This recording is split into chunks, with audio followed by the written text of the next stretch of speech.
Try as many of us did to resist it, the rise of mobile games has been an unstoppable force over the past 10 years. Be it Threes, Angry Birds, Desert Golfing or Fortnite, trillions of hours have been spent tapping away at our phone screens while on the morning commute, during a particularly boring meeting, or a longer than expected trip to the bathroom. It wasn't long before we started to see versions of console and PC franchises make the transition to the tiny screen. Most of these came and went, but the odd one grabbed a mainstream audience and stood the test of time. Even so, the success of Fallout Shelter was something that neither Bethesda or the external studio that helped them create the game could ever have imagined. So in this documentary, we're going to explore not only the design of the game, but the business behind the pitch and the team's terrifying plan to announce it and launch it during E3 2015. Little of the story of Fallout Shelter follows any sort of traditional video games development script. In fact, even the original concept for the game came from a pretty unlikely source.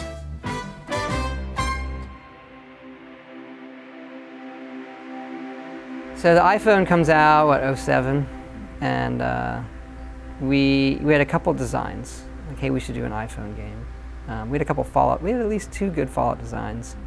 And Shelter was one of them. And we had been doing Fallout 3 and done this commercial. If you go back and look at the trailer for Fallout 3. Okay, which one? The one that starts with the TV? Yeah, go watch the pull back from the, yeah, all right. You'll know exactly when you see it. Okay. So it pulls back and it says, hey, life in the vault, and it pulls back and there's Fallout Shelter. Right. Talking about 2008. There's Fallout Shelter, because that was, hey, that would be, that right there, that's the game. We kind of let it sit. And we kept bringing it up like, hey, we should do an iPhone game, this would be really fun. You get a lot of pitches from other mobile companies. We'd be like, no, I have the pitch. And it's like a little computer people meets The Sims, meets Fallout, and you breed them and you can do experiments. You know. It's one of those games where like once you see the 10-second pitch, like it almost, like, I got it. And then we're like, well, if we do this, everyone wants Fallout 4. We can't do this mobile. Well, if we do, like people are like, what are you doing? So when Fallout 4 was coming around, I saw an opening to make it as a marketing vehicle. I just wanted to make the game. It's like, okay, can I get this budget approved as a marketing spend? Someone else's budget. Right, so then I don't have to go into like corporately getting a budget approved to say like, this is a real game that should make real money, that should have a P&L and all these things. Like, this is a marketing spend. You know, Fallout Shelter for us was this, originally it was supposed to be a marketing exercise. Give people a taste of Fallout before they could get their hands on Fallout 4. I remember originally actually somebody asked like because it was a marketing thing, so the budget was lower. It also, in a way, it was, you know, people didn't pay $60 for it, so expectations were different. So that was a good thing in a way, but also, you know, are they going to like it? It's Fallout on your phone, you know. Right. Don't turn my awesome franchise into a crappy mobile app. So we were very cognizant of that. But somebody asked the phrase of, you know, how do you know if it's a success then? And somebody said, well, if we get 2 or 3 million downloads, I think that's successful. And I think it got that in the first 24 hours.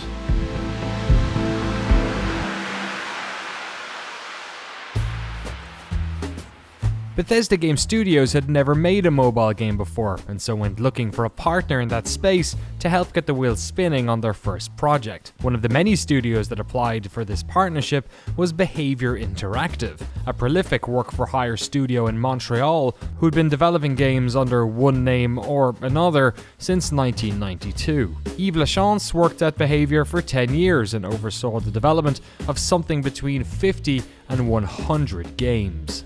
This is back to 2013, so we are, BGS is going out and asking for people, independent developers like Behavior, work-for-hire shops, to pitch a game, but they wouldn't say what brand, they wouldn't say what kind of game. They said, just pitch us. I go, pitch you on what? Yeah, I think we gave them a really high level, sort of like, this is sort of our idea, and see what they came back with. But at the same time, we had this pretty specific idea of what we wanted, and they sort of synced up pretty well. For us, you know, we'd always We never made a mobile game, and largely Bethesda Game Studios, you know, we've made our own games internally. We haven't really done much outside of it. You know, we don't really, there's the Bethesda arm of the company which publishes other games, and then BGS, we make our own games. So we haven't really worked with a lot of other studios. So it was the process of finding somebody who knows how to make mobile games and what's their ideas, and then merging the two. So we start figuring out, okay, so it's been 7 years, or by then it was 6 years since Fallout had been out, 2 years after Skyrim. We imagined that it might be a fall game. So we start creating a pitch where we're listing all the reasons why they should work with us. But we do it on a side view. In each slide is a room in the vault. And as you're going down into the vault, you have a side view and information.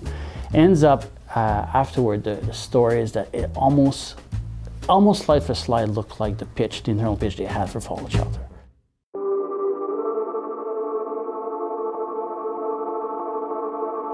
When they told me what the license was, I couldn't believe it. I was just like, you're kidding me, right? We're not gonna make this. And then we came here actually for the first time. We met with the BGS people and we pitched the title. And everybody was super excited. I was stressed as hell, you know, meeting like, you know, all the people that made Skyrim. I was like, I can't believe I'm with those people in the room. And I work with them every day now, but like at the time I was like, oh my God, this is crazy.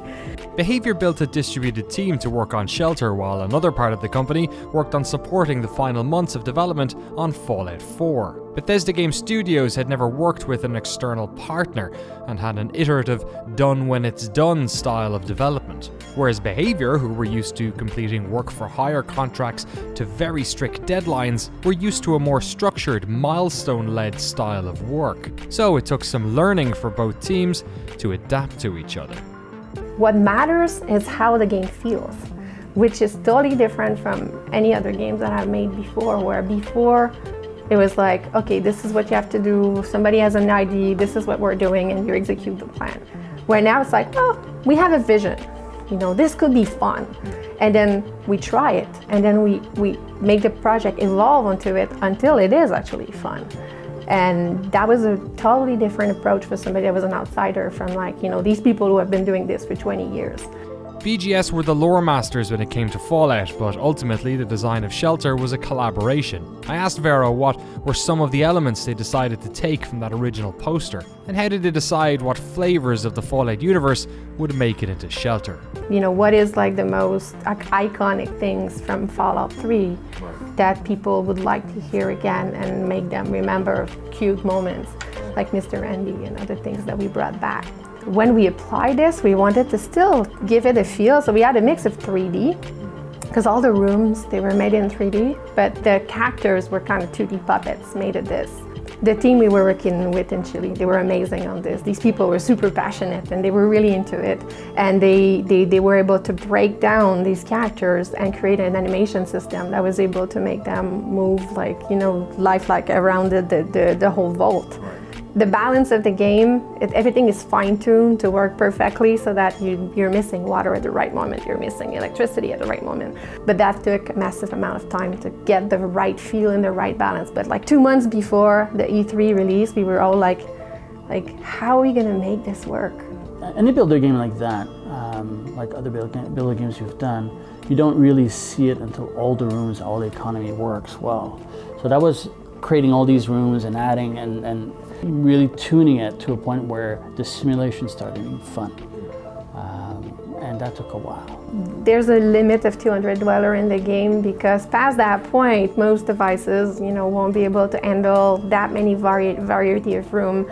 There was a massive optimization that was done, you know, just before we launched at E3 because we weren't sure people were going to reach like that 200, you know, dweller level. If you trace it back to before the launch of Fallout Shelter, one of the things that a lot of mobile games are doing was timer monetization. So you would do complete building now, and you'd pay currency to do that. It was clear that we did not want to do that. But there was reason to have elegant timers that are not so intrusive and not so aggressive, but it was really, let's do it later on when there are things that are not about the building the vault, but about other secondary goals that you want to achieve. The tone of Fallout Shelter was never to be about strong classical monetization.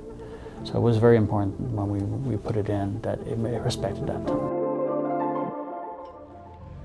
The game they designed would be based around three main resources: food, water and power. The game would be a balancing act between increasing the efficiency of production while making sure that dwellers would be able to sustain the ever-growing population. And just like that original vision for the game seen in the launch trailer for Fallout 3, making babies would be an important part of growing your vault. On paper, the idea was that you'd simply drop 2 vault dwellers in the living quarters and eventually nature would take its course. But in practice, having a bunch of the same family members running around the vault together created plenty of opportunities for, well... Oh yeah, because we couldn't let this... That was actually the first time I had to have this kind of conversation with a coworker. That was a really not comfortable moment where you're like, yeah, you know, you name these people, they are brothers, sisters, or parents or grandparents. Like, how are we gonna prevent this from actually like happening? So it was the second time actually I lived this situation, because I made like a zoo game before, and we had the same kind of problem with like breeding animals with like their parents, and we came up with like I don't remember the number of iteration we keep, you know, like how deep the family remembers you're from. Right. But it's long enough so that, you know, like it shouldn't alter your DNA. Right. So second cousins might happen. Slight, you know, mutation, but like not enough to be noticeable. So right, it's acceptable. Excellent. As the months went by and the game continued to evolve, plans for the launch of the game began to materialize. Though this game was much more than a simple marketing app, the team still wanted to release it a few months before the launch of Fallout 4. In fact, Todd had the idea of announcing the game and setting it live during the premiere Bethesda showcase at E3 2015. 6 months before E3, we had a back end, and we started having a conversation about what the launch is going to be, and it says no soft launching. I was like, what? Remember, at Behavior we had done dozens of mobile games before, and you do a soft launch, you test that everything works fine, and it's just like MMOs. So no soft launching. At that point, still the monetization, the lunch boxes were not very well defined. So we were just like, okay, we got to figure out the last leg of monetization, and we got to harden the back end, because we're going to be launching pretty hard. So no, we're not going to ripping out the back end. Because we're not soft launching. We're announcing it live. And back in those days, the idea that you say it's available now, and then it was unheard of. Right. Apple would typically release on a fixed schedule the apps. So folks at Apple, they really like Fallout. This is like, we'll do this. On Sunday night, we're going to make the game available for download. So we rip out the back end, and we are making the monetization very low-key on purpose, so that we didn't have, because if you don't have, and in the soft launch is when you tweak whether you have the right level of monetization and so on, so we have none of that. And that was a game, you talked about keeping things secret, that everyone was walking around with it on their phones, everyone was playing it, like, we're gonna release this that night. Like, can we keep this under wraps? That's particularly hard, because there's a lot of people involved. You know, externally too. But Fallout Shelter didn't leak, and a few short months later the team was ready to launch. On that night, Todd took to the stage to announce Fallout 4, and in between gameplay demos for their new open world game, right after showing the new playable Pip-Boy app, Todd did the big reveal. We've also done something else for your smartphone and your tablets. A totally new game. Back in 2007, we were making Fallout 3, and the iPhone came out, and we just fell in love with it. And we played games on it all the time. And we kept talking about making our own game for it, a separate game from what we would usually normally do. We had a lot of ideas. We kept coming back to this one that we felt would be perfect on a touch screen, and that would be no better anywhere else. So we decided to do it, and here it is. It is called Fallout Shelter, and in it, you get to make your own vault. And you are the overseer, controlling everything.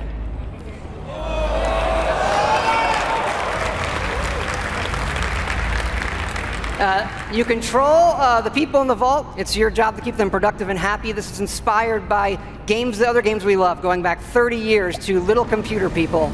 You'll see inspirations, obviously, from XCOM, SimCity, FTL, things that we really, really like. Accidents can happen, fires can break out, rat roach attacks, raiders can attack.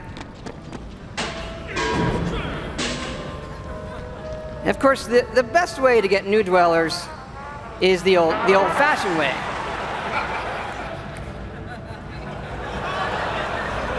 That raises their happiness when they go in the room.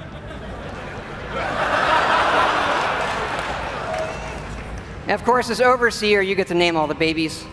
And that is Fallout Shelter.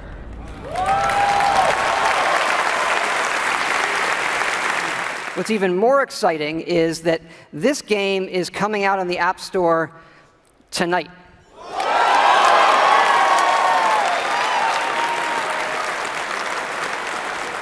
When it was available to download, it crashed the CDN of Apple. Oh, really? Yeah.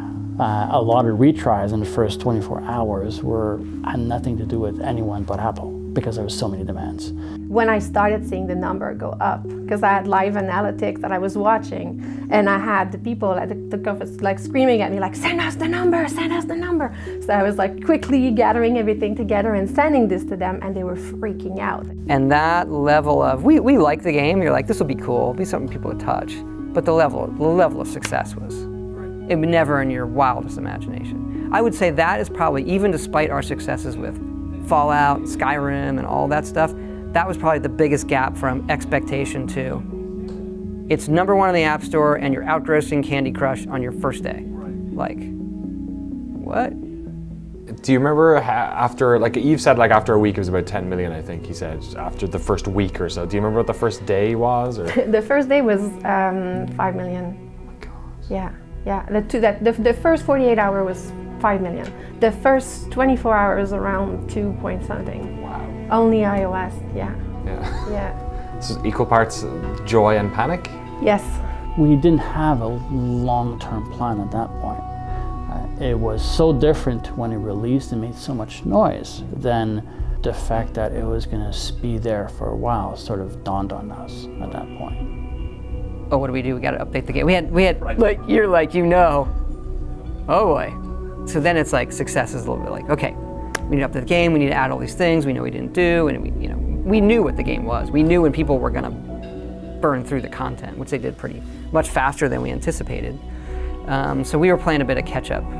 But we've learned a lot since then. And it wasn't until once the numbers you realize you're about to hit, hey, we're going to be at 100 million players, or now we're at 120 million players. And you like, that's more people than have played every game we've made combined. Then you do look at it differently. This breakthrough success for Fallout Shelter had a knock-on effect in terms of how the two companies would work together. By the time Behaviour had finished Shelter and their work on Fallout 4, they had a team of around 55 working entirely on Bethesda games. BGS in Maryland had formed a good working relationship with this group, and so negotiations started around forming a full-time external group in Montreal. The end result of this was Bethesda Game Studios Montreal, and the first 40 people through the door were Behaviour Interactive employees. They got to work quickly, adding characters, items, and quests to a game that was suddenly being played by tens of millions of people around the world, many of whom had never even heard of Fallout before. We made sure that there was new characters. We really turned this into a live service kind of game where there was events linked to like holidays and special things for the launch of the Fallout 4 game, and we were trying to make it as alive as the game kind of feel. By removing the back end, one of the things that we lost is the ability to visit other people's vault. So at the beginning it was, let's see if we can visit each other's vault and I can trade, attack, or explore your vault. So that we had to remove. So how can we use the vault system to create story elements that are interesting? Because it's very modular and then you're just adding more rooms into a location. The initial concept of going out the vault was a very basic, here's a log of what the dwellers saw outside. But that was fun, but not really satisfying as much than if you send the dwellers to, especially in the party, to a location to do something. Yeah, quest is like something that we were like, okay, some people are gonna reach a level where, you know, they have all the rooms. So what else is in the Fallout universe? And exploring is one thing that was massively missing from the game. So we came up like, how do we do quest? How do we have people go outside of that vault? We kind of reversed the vault. Like the vault was underground. Now we reversed this and we created like an upward kind of building using the same kind of system with the room. And that's what we used to make the quest. And with that, it was very much, we designed the game, it's like, here's the marketing, it's a marketing app, but it's a fun Fallout game, and this is what it does, and put it out there. And then it was like, okay, this is obviously something people like, we should do more. And so we had a lot of ideas, some of them were bigger. So part of the quest thing was, it was a big, we wanted to give something substantial, like you said, more to do with the vault, the supplies you're creating and stuff, and also more content to keep them playing, like give them more substance basically. So it was like, how do we fit that into the game that was actually designed just to be a small vault simulator? Fallout Shelter is an interesting story. That as soon as we do any kind of promotion, as soon as we do releases, players just jump over them. And it's very, very easy for more players to join or come back to it. So much so that one of the challenges we had is Bethesda didn't have a strong mobile infrastructure. We're the only internal team at the time that was doing mobile games. So we were trying to create that other game from that other franchise. But every time we sneezed on Fallout Shelter, there was something else that was, people couldn't stop playing Shelter, and everything we put in, they would really eat up. So transitioning from Fallout Shelter to the next game was particularly challenging. Bethesda Game Studios Montreal would eventually get to work on that new game, which, just like Fallout Shelter, stemmed from an idea that came from the team in Maryland. Where did the idea, the impetus for Blades come from? So I said we had multiple designs, that was the other one. Oh, really? Yeah, like, okay, really nice to play dungeon hack. If you go back to Arena, it is a procedural dungeon hack. It's a glorious, giant dungeon hack game. And so it was, I still like those experiences. And okay, how can we translate that to a phone or a mobile device and make it unique to it, right? So I think the input mechanism is really important to those kind of things. While it has all these other parts that we'd won, but it really started as a dungeon experience, and then Blades grew and grew and grew and grew, like everything else, kind of around that nugget. Fallout Shelter is available on most phones, as well as the PC, PlayStation 4, Xbox One, and of course, the Nintendo Switch. To watch our final documentary from our time at Bethesda Game Studios, make sure you hit that subscribe button as we look to their latest adventure in mobile games development, The Elder Scrolls Blades. See you then.